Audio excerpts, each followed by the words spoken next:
Bendiciones, mis hermanos, en esta hora.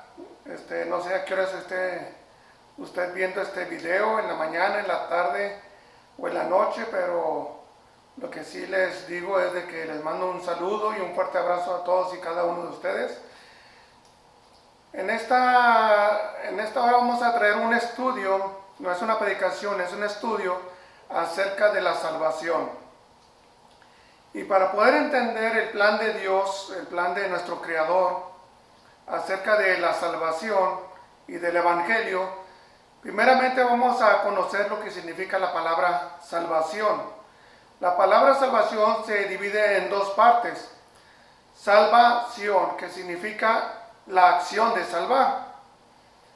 Entonces, pero en sí la palabra significa liberar, socorrer, rescatar, auxiliar, sanidad. Es decir, todo aquello que representa un peligro o amenaza a nuestras vidas, a nuestra familia, a nuestro pueblo, a la iglesia, Él es la salvación. Todo aquello que amenaza contra nuestra vida, Él es la salvación. Pero aquí la pregunta sería, ¿cuál es la amenaza a la humanidad, a nuestras vidas, para que el Cristo, Yeshua o Jesús, haya muerto por usted y por mí? ¿Cuál es esa amenaza o cuáles son esas amenazas por las cuales Él tuvo que sacrificarse por nosotros? Bien, hay dos amenazas. La primera es el juicio y la segunda es la condenación. Entendiendo esto, vamos a empezar con nuestra basecita bíblica, que es en Hechos, capítulo 17, versículos 30 al 31. Aquí el apóstol Pablo se encuentra en una ciudad entregada totalmente a la idolatría, como era la ciudad de Atenas. Pues no sé si usted haya escuchado acerca de la mitología griega, ¿verdad? Pero ahí en Atenas, ¿verdad? Tenían muchos templos, cada dios tenía su templo. Y el apóstol Pablo ardía en su corazón todas estas cosas, viendo esos templos, y entre todos ellos había un templo que decía al Dios no conocido. De ahí el apóstol Pablo parte para empezar a darles una predicación. Y dice la escritura que les empezó a decir, bueno, ese Dios que ustedes no conocen es el que yo les vengo a hablar. Y les empieza a hablar de muchas cosas, pero vamos a enfocarnos en estos dos versículos, que es el 30 y 31. Dice, siendo pues linaje de Dios, no debemos pensar que la divinidad es semejante a oro o plata o piedras, escultura de arte y de imaginación de hombres. Perdón, es el 29, 30. Pero Dios, habiendo pasado por alto los tiempos de esta ignorancia, ahora manda a todos los hombres en todo lugar que se arrepientan, por cuanto ha establecido un día en el cual juzgará al mundo con justicia por aquel varón a quien designó, dando fe a todos con haberle levantado de los muertos. Entonces, aquí el apóstol Pablo le está diciendo, no solamente a los de Atenas, le está diciendo a usted, me está diciendo a mí. Y todos aquellos que lean esta parte de la Biblia o que escuchan esta parte de la Biblia, les está diciendo, Dios está diciendo a toda la humanidad que se arrepienta. ¿Pero arrepentirse de qué? De sus vanidades, de sus egoísmos, de su pecado, de su mala forma de vivir. Y les está diciendo por el motivo por el cual se deben de arrepentir. Les dice, porque ha establecido un día en el cual juzgará al mundo con justicia por aquel varón a quien designó, dando fe a todos con haberle levantado a los muertos. Es decir, por causa de Cristo, por causa de su muerte, Dios estableció un juicio. El Señor Jesús, o Yeshua, como usted le conozca, cuando estuvo aquí en esta tierra no engañó a nadie, ni mintió a nadie. Él fue claro al venir a traer un evangelio, que precisamente la palabra evangelio significa buenas nuevas de salvación. Ahora bien, la pregunta es, ¿por qué debemos ser salvos? ¿O cuál es esa amenaza, verdad? Para que Él haya venido a darnos una salvación. Y como decía ahorita, hay dos amenazas, que es el juicio y la condenación, ¿verdad? Entonces, el Señor cuando anduvo aquí en la tierra, dijo, el que me recibe a mí, yo lo recibiré en el día postrero. El que me rechaza a mí, yo lo rechazaré en el día postrero. Ancho y espacioso es el camino que lleva a la perdición, y muchos son los que van por él. Pero angosto es el camino que lleva a la vida eterna, y pocos son los que van por él. Ancha y espaciosa es la puerta que lleva a la muerte. Dice, pero angosta es la puerta que lleva a la vida eterna. Entonces aquí la pregunta es, ¿por cuál camino quiere ir usted? ¿Por cuál puerta quiere usted entrar?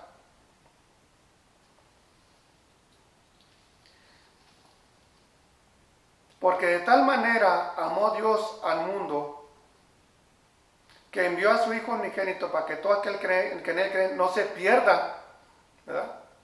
Ahí vuelve a mencionar, no se pierda, mas tenga, ¿sí?, la vida eterna. ¿Perderse en dónde? En una condenación.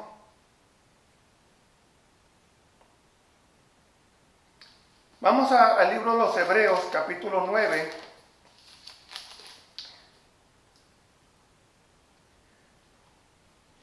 Versículo 27, que dice así: y de la manera que está establecido para los hombres que mueran una sola vez, y después de esto el juicio. Bien, ¿cuándo se estableció la muerte de las personas? En el Génesis, del polvo eres y al polvo volverás. Ahí pasó la muerte a todos los hombres, a toda la humanidad. Y hasta el día de hoy se cumple. Eso que se estableció en el principio, hasta el día de hoy se cumple. Dios no ha cambiado. Así como estableció el arco iris como un pacto con la humanidad, que jamás volverá a destruir la tierra en su totalidad, ¿verdad? Con agua, y hasta el día de hoy se cumple. Bien, también ha establecido un día en el cual va a juzgar al mundo, ¿verdad? Y esto lo podemos constatar aquí mismo en Hebreos, capítulo 10, versículo 26 en adelante. Porque si pecamos voluntariamente, es decir, con todos mis 5 sentidos, con todos sus 5 sentidos, sabiendo lo que está haciendo, ¿sí? Porque todos sabemos lo que es bueno y todos sabemos lo que es malo. Todos. Lo tenemos en nuestro ADN, en nuestra conciencia, ¿sí? Sabemos lo que es bueno y lo que es malo. Y aún así hacemos lo malo, ya lo estamos haciendo voluntariamente. Usted no puede decirle en aquel día, usted no va a poder decir, Dios, es que yo no sabía. Dios, es que nadie me habló del evangelio.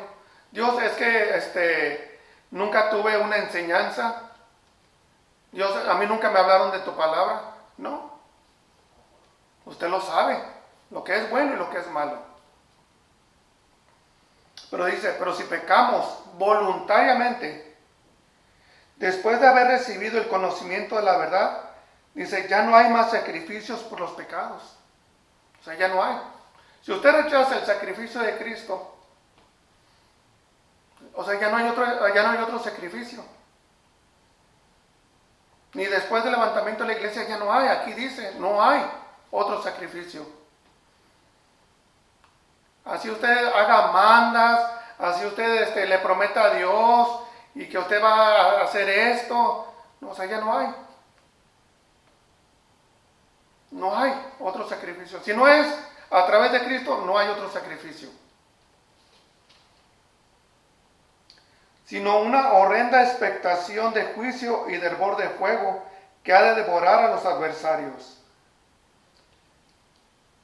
El que viola la ley de Moisés por el testimonio de 2 o 3 testigos muere irremisiblemente.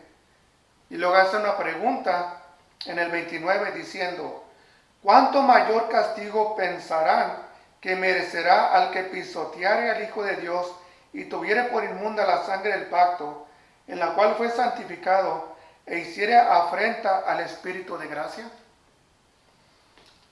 En la antigua ley, si en las tablas de piedra o en los pergaminos quedaba escrito que si una persona hacía algo, el castigo era de acuerdo a la ley. Tenía que pagar un precio. Había pecados, ¿verdad?, en la ley que tenían que ser purificados a través de sacrificios de animales. Otros presentar ofrendas de paz, como tortas de pasas, como presentar tórtolas. Bueno, había un precio que pagar. Pero había pecados que eran el ser apedreadas las personas. Tenían que morir por causa de ese pecado. Bueno, si las leyes que fueron dadas a Moisés y Moisés al pueblo por medio de tablas de piedra o que después pasaron a ser por medio de pergaminos, bueno, si eso tenía un pago, ahora imagínese usted, por eso el apóstol Pablo hace una pregunta, se cree que es Pablo el que escribió los hebreos, otros dicen que fue Apolos, bien, pero aquí el autor nos dice, y hace en forma de pregunta, ¿cuánto mayor castigo van a pensar que merecerá al que pisoteare al Hijo de Dios y tuviere por inmunda la sangre del pacto? En otras palabras, no, pues es que yo no necesito el evangelio, yo no necesito que Cristo haya muerto por mí. Estoy ofendiendo a Dios y está ofendiendo a Cristo, porque le está diciendo, mira, yo no sé por qué moriste por mí, yo no te necesito.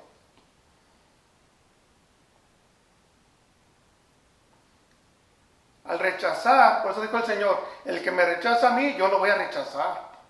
Si usted rechaza ahorita el evangelio, pero no espere ser bienvenido en el día del juicio. No lo espere. Porque usted está haciendo una afrenta al evangelio con estarlo rechazando. Ahí dice, no lo digo yo, ahí lo dice. E hiciere afrenta al Espíritu de gracia. O sea, esto de la palabra es espíritu. Y es vida.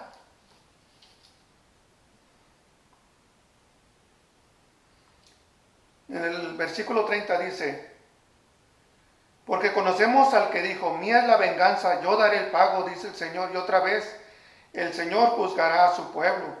Horrenda cosa es caer en manos de un Dios vivo.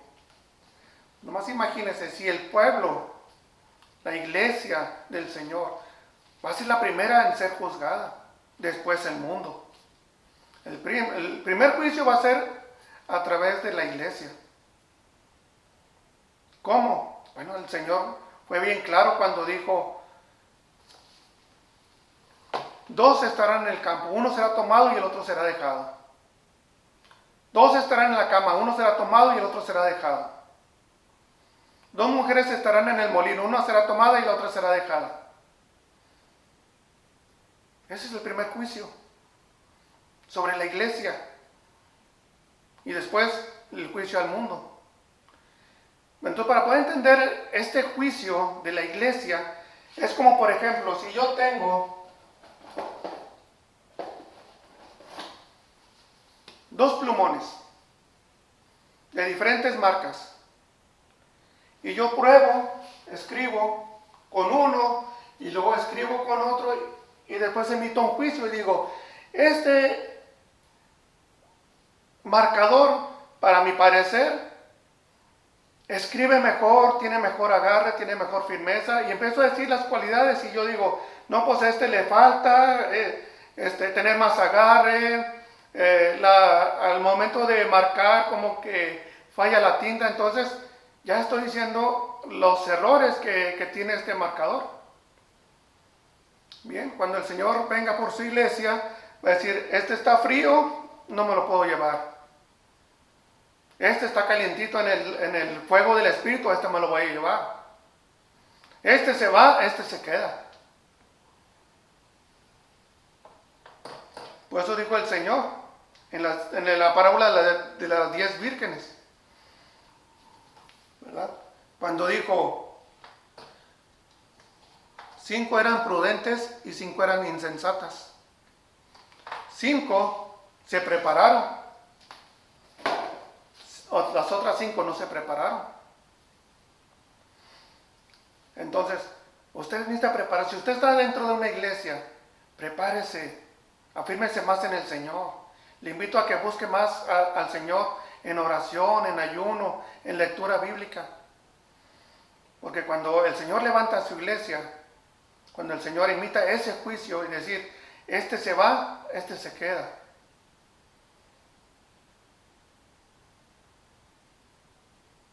Espero en Dios que usted se vaya.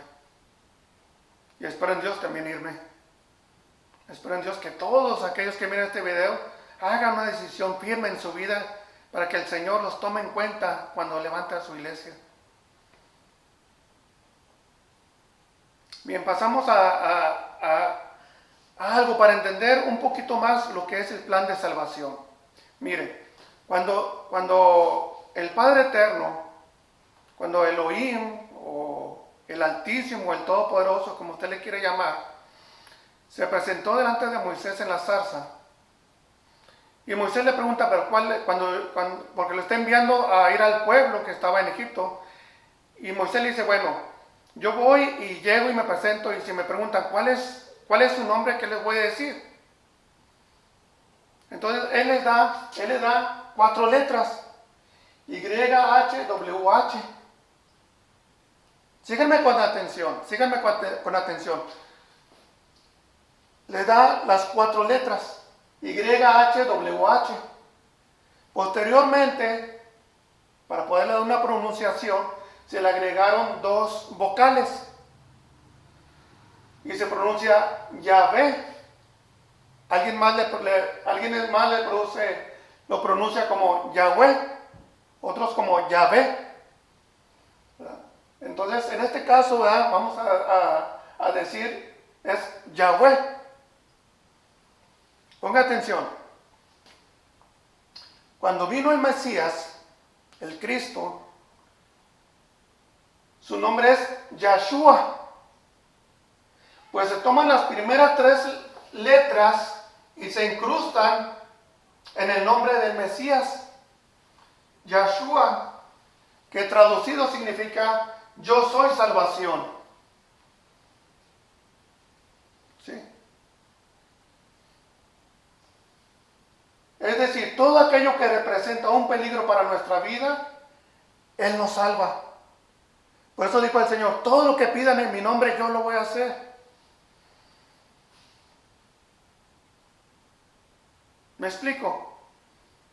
Y en mi nombre sanarán los enfermos, en mi nombre echarán fuera demonios, en mi nombre harán maravillas, harán milagros. ¿Por qué? Porque todo lo que representa una amenaza o un peligro para la vida de alguien o para mi vida, Él es la salvación. Él es el libertador. Vamos a recordar qué significa la palabra salvación para poder entender este mensaje, que es librar, socorrer, rescatar, auxiliar y sanidad. Por eso cuando el Señor viene y da su primera, ahí en Lucas, cuando toma el libro y halló una parte de la escritura, En Lucas 4:18 dice, el Espíritu del Señor está sobre mí, por cuanto me ha enviado, por cuanto me ha ungido para dar buenas nuevas a los pobres. Me ha enviado a sanar a los quebrantados de corazón, a pregonar libertad, ¿sí, verdad? Como significa la palabra salvación, a pregonar libertad a los cautivos y vista a los ciegos, o sea, la sanidad, a poner en libertad a los oprimidos y a predicar el año agradable del Señor. Bien, ahí se cumple.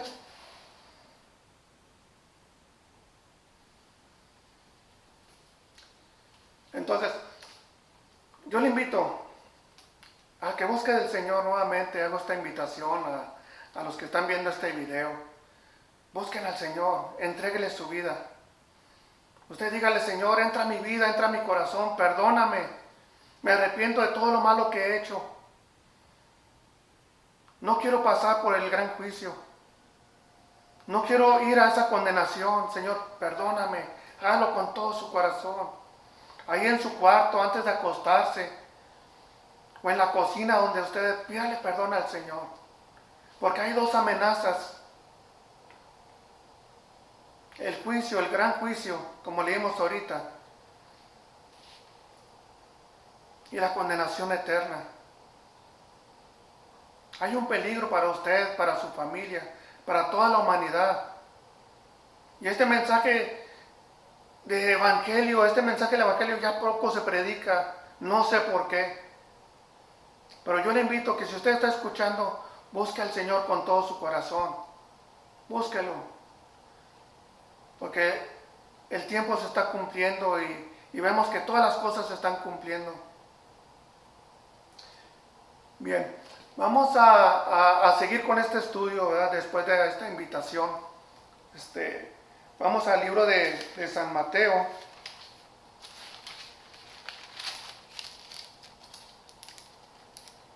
El Señor pone el ejemplo de el trigo y la cizaña. Que el padre de familia siembra buena semilla, que es el trigo, pero vino los mensajeros del enemigo y sembraron cizaña y crecieron los dos juntos.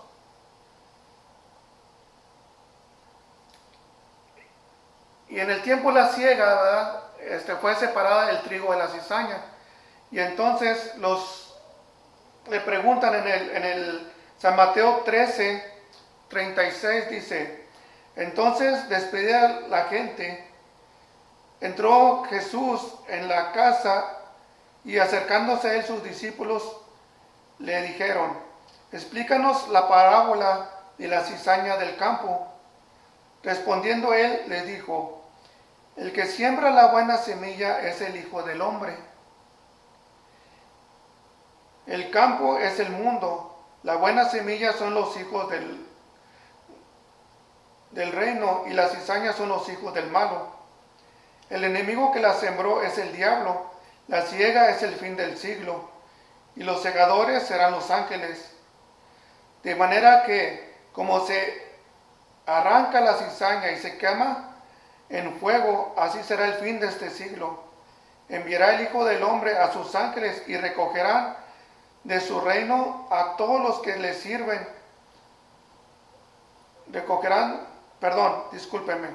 Enviará el Hijo del Hombre a sus ángeles y recogerán de su reino a todos los que sirven de tropiezo y a los que hacen iniquidad, y los echarán en el horno de fuego.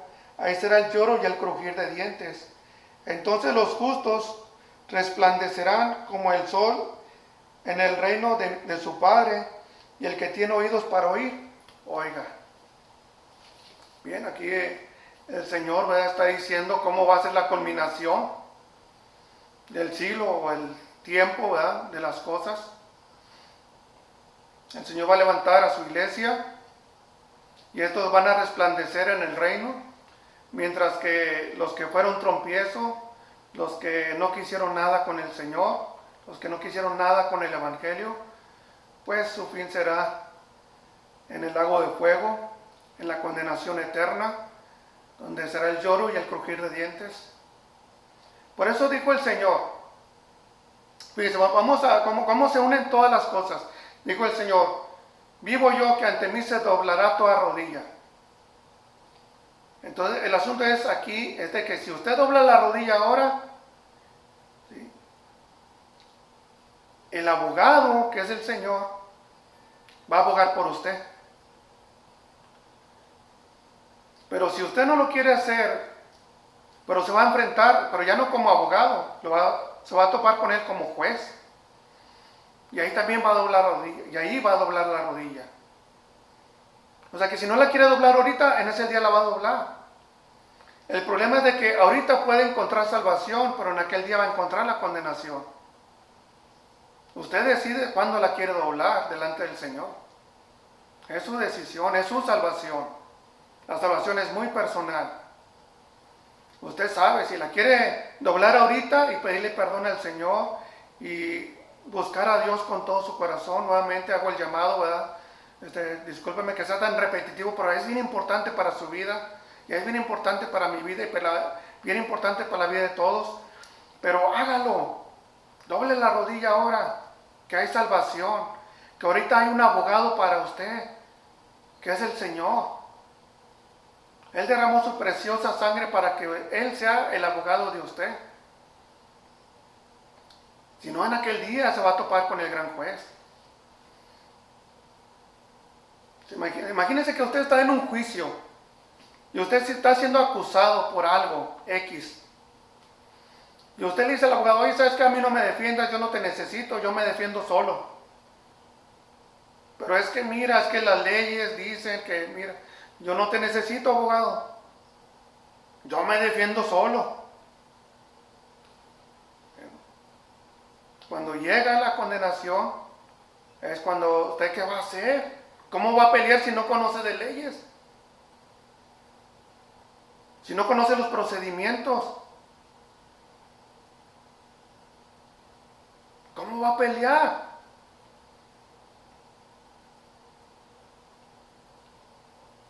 Si por ley todos tenemos, fíjense, las leyes terrenales, por ley todos necesitamos un abogado. Por ley. ¿Cuánto más nuestro Padre nos pone un abogado? Y usted lo rechaza. A Jesús o Yeshua, como usted lo quiere llamar. ¿Se imagina que usted rechace ese abogado? ¿Quién va a abogar entonces por usted? Por eso dijo el Señor, el que me rechaza a mí, yo lo voy a rechazar. Ahora entiendo, ahora entendemos y ahora comprendemos el mensaje de salvación. Ahora entendemos bien el mensaje del Evangelio. Porque Él lo quiere librar y Él lo quiere rescatar. Pero es la decisión de usted. Yo le invito a que haga un alto en su vida y reflexione en este mensaje, en este estudio. Que el Señor les bendiga y que el Señor me los cuide, me los guarde, me los proteja y les saludo en el amor del Señor y yo les invito nuevamente. Nuevamente les invito, haga un alto, porque está en juego su salvación. Que el Señor les bendiga.